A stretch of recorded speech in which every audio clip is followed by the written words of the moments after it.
biology class. Today's class is dedicated 10th class English medium student and the topic is life process, subtopic is excretion. And the question form is draw the well-labeled diagram of kidney and nephron. Student, this question is very prominent. Let's discuss about the structure of kidney as well as the nephron. So, student, first of all, we will discuss about the kidney structure. Student, ये जो structure है basically internal structure है and LS of kidney है longitudinal section है. Okay, जब kidney को longitudinal way से section किया जाए तो वो होता है longitudinal section. So this is a structure. ठीक. सो बेसिकली एक मैं ये कहूँ कि बीन शेप्ड स्ट्रक्चर होता है. Okay, this structure is bean shape. Okay, and इसको अगर हम ध्यान से देखें तो इसका जो ये एरिया होता है लास्ट में जहां से इसकी एंडिंग सेगमेंट होता है, एक ट्यूब लाइक स्ट्रक्चर होता है, that is ureter. Okay, that is ureter. इसे यूरेटर कहते हैं. नेक्स्ट इज इस यूरेटर के ऊपर एक हीलियस नाम का स्ट्रक्चर होता है. ओके, एक हीलियस नाम का स्ट्रक्चर होता है जो बेसिकली क्या करता है समहाउ कि ये हेल्प करेगा एक्सक्रीशन के प्रोसेस में. सो ये होता है हीलियस. तो इसे हम लोग हीलियस कहते हैं. ये जो इसका पूरा जहां पे ओपनिंग क्या हो जाए, ब्रॉड हो जाए, इसे कहते हैं बेटा pelvis. This is a pelvis. तो ये पेल्विस का पार्ट होता है. एक एपिला लाइक स्ट्रक्चर जहां पे स्ट्रेटेड लाइंस या बैंड्स होते हैं उसे बोलते हैं रीनल पैपिला.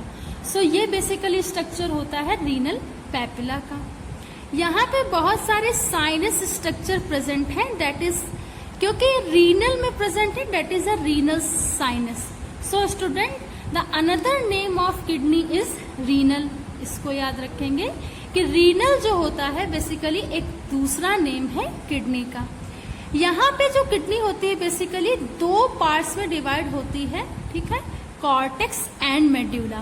तो रीनल का आउटर जो पार्ट होता है that is a renal cortex. Okay, वो बेसिकली क्या होता है बेटा, रीनल कॉर्टेक्स. और यहीं पे इंटरनल बेटा होता है medulla. You can mention medulla. ठीक है, renal medulla. So basically this is a renal medulla. यहाँ पे इसके इनसाइड द किडनी एक मेजर कैलिक्स होता है, डेट इज मेजर कैलिक्स. इसको बोलते हैं बेटा मेजर कैलिक्स. ठीक, यहाँ पे छोटा सा एक माइनर कैलिक्स होता है. देखिए एरो जो है वो आगे चला गया, ये है. ठीक, और यहाँ पे एक छोटा सा देखिए एक माइनर कैलिक्स भी है. तो ये माइनर कैलिक्स होते हैं. ये सारे स्ट्रक्चर किडनी की फिजियोलॉजी में हेल्प करते हैं, एक्सक्रीशन के प्रोसेस में पार्टिसिपेट करते हैं. और ये बेसिकली एक पिरामिड लाइक स्ट्रक्चर होता है, that is a medullary pyramid. So kidney basically excretion के प्रोसेस में हेल्प करेगी. ठीक है, जितना नाइट्रोजन बेस्ड मटेरियल और एक प्रोडक्ट है वो एलिमिनेट करेगी, उसे बॉडी से एक्सक्रीट आउट करती है. सो ये स्ट्रक्चर होता है बेटा रीनल का और एक किडनी का. यहाँ पे देखो दो चीज एक बहुत इंपॉर्टेंट पूछी जाती है, that is a renal columns of Bertini. ये कहाँ प्रेजेंट होता है? तो ये बेटा ये कॉलमस ऑफ बर्थिनाई करके पूछते हैं. So basically this is a part of renal. तो रीनल का क्या होता है बेटा, पार्ट होता है. ये बेस ऑफ पिरामिड होता है, ये याद रखोगे. और ये एक कैप्सूल लाइक स्ट्रक्चर है बेसिकली. तो this is a renal capsule.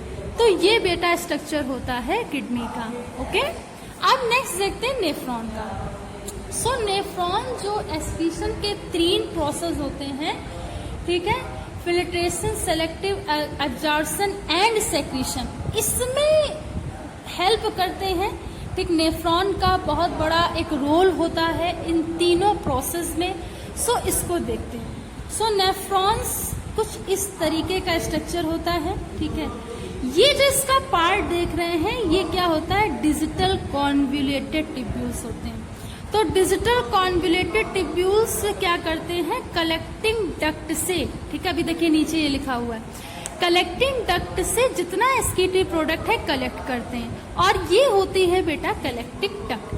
This collecting duct collect the excretory product from a different part of the body. ये सारे ही क्या करेंगे, कलेक्ट करेंगे, ठीक है, एक्सक्रीटरी प्रोडक्ट को different part of the body से, ठीक। ये होता है लूप ऑफ हेनले। जब बॉडी में एक्सक्रीशन यानी यूरिया का फॉर्मेशन होता है तो लूप ऑफ हेनले पे आकर के ही जो फिल्ट्रेशन का प्रोसेस होता है वो कलेक्ट होता है। तो लूप ऑफ हेनले में ये कलेक्ट होता है सबसे पहले जाकर के, ठीक। उसके बाद इसमें क्या होता है कि ब्रांचेस ऑफ रीनल वीन्स होती है। ये क्या करती हैं, ये जितना ज्यादा हार्म होगा, जितना ज्यादा CO2 प्रोडक्ट है या नाइट्रोजनस बेसिस प्रोडक्टेड है, वो क्या होगा, कलेक्शन करेंगे, क्योंकि एक ये नेटवर्क लाइक स्ट्रक्चर होता है, ठीक। देन ये रीनल आर्टरीज होती है, ठीक है, ये रीनल आर्टरी इससे कलेक्शन में, ठीक है, ताकि वो फिल्ट्रेट आ सके, कलेक्ट हो सके, उसमें हेल्प करती है। ये जितनी ब्रांचेस है ये सब कलेक्शन में हेल्प करती है, that is a renal artery.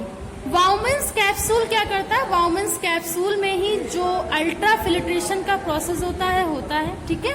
Ultra filtration के प्रोसेस में, ठीक है, फिल्ट्रेट जो या ग्लोमेरुलस फिल्ट्रेट होता है वो यहाँ पे आके कलेक्ट होता है वाउमेन कैप्सूल पे, इसे ग्लोमेरुलस फिल्ट्रेट भी कहते हैं। नेफ्रॉन्स में तीनों ही एक्सक्रीशन के प्रोसेस जो होते हैं, कौन कौन से, ultra filtration, selective resorption and secretion, ये सारे प्रोसेस इसमें होते हैं।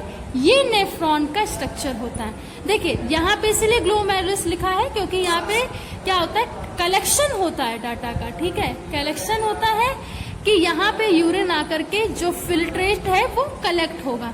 यहाँ पे ये होती है प्रॉक्सिमल कॉन्वोल्यूटेड ट्यूब्यूल, जिससे कि ये क्या होता है, और ये क्या करता है, किडनी में ट्रांसपोर्टेशन में हेल्प करता है और एक्सक्रीशन का प्रोसेस होता है। तो आई होप कि आपको दोनों LS and structure of nephron दोनों स्ट्रक्चर समझ में आए होंगे। Thanks to all student to watch this class.